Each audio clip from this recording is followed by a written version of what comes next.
In this second installment, I'd like to discuss the Bible itself. The Bible is a compilation. Most Bibles are pretty small. I think we've all seen pretty thick Bibles, and they've got a lot of extra written material in there. But even if you include all the material that has been taken out of the Bible over the centuries, it's still not like a huge volume of information. And I think that's a beautiful thing. It's the strangest book that I've ever read, because sometimes I'll read something, and even though I know I've read it many times, it seems like the very first time I've read it, and my understanding of the content is completely different. And no other book that I've read strikes me that way. It just has never happened. And I love that about the Bible, because it seems like it's almost like there's a time when I'm supposed to know something in a certain way. And anyway, it's kind of wild, but maybe you experience the same thing. The argument that I've heard about the Bible being holy or not is valid. I don't really know. I kind of almost think that it is not, because God doesn't say that it is, and it's been manipulated in so many different ways. I'm not sure that something that I consider holy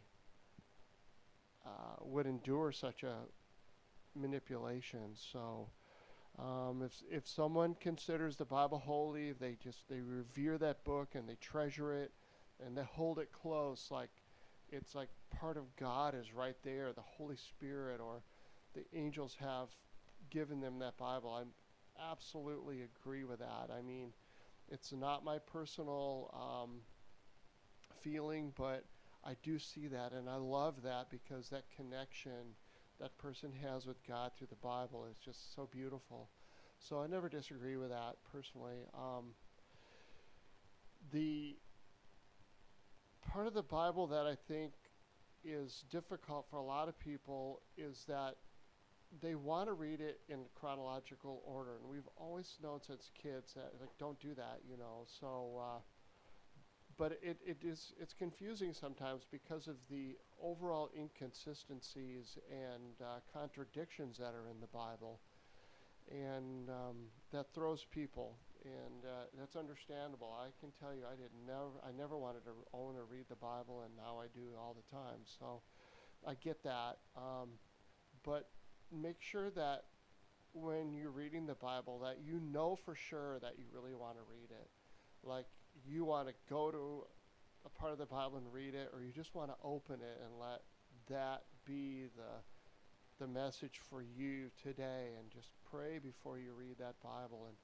And whether it's just a book that you're going to learn about God from, or that there will be some divinity imparted onto you through your reading and meditation and prayer, that is going to be something that may change from time to time. But the main thing that you do know is that that it has changed, and that that's okay.